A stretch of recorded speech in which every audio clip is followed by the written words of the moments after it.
His father grew up alone on the streets of San Francisco.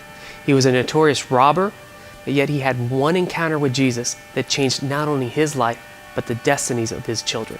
Chris Quilala is thankful for his two Christian parents that committed to taking him to church every day. Things certainly turned around for his life. When he was 14 years old, he had an experience that planted a seed that would soon impact a worship band, a movement that would be called Jesus culture.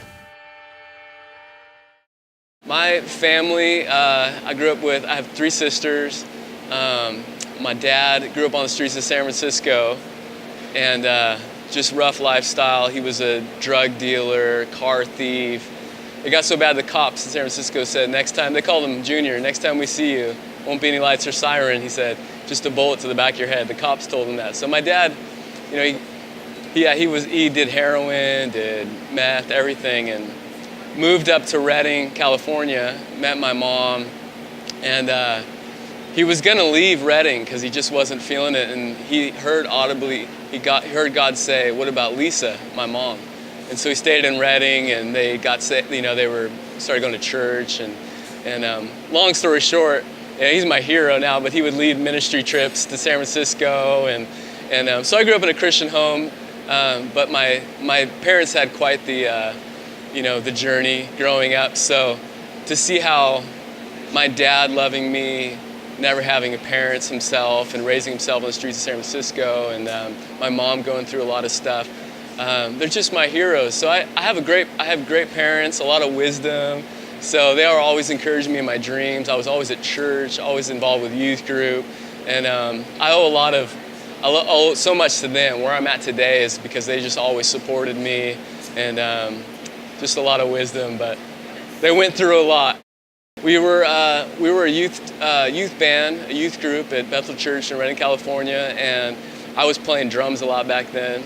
Started leading worship more when I was about 17, but I started drums when I was 12, and I was always involved in the youth group. I was homeschooled, so I was always at church, just hanging out, doing whatever, and we decided one year that we wanted to make an album, and it was more just to, you know, we put cover songs on there because it was songs that were ministering to us at our youth group. God was doing amazing things, you know, songs like Let It Rain, and the original album was My Everything, you know, or Everything from Lifehouse. We're doing these cover songs that we're just encountering the Lord through, and we said, hey, let's make an album so, you know, maybe our youth group will have it in their cars or on their own personal times for worship, and things just kind of, you know, grew from there with YouTube and what have you. But the name Jesus Culture was somewhat of a banning our director.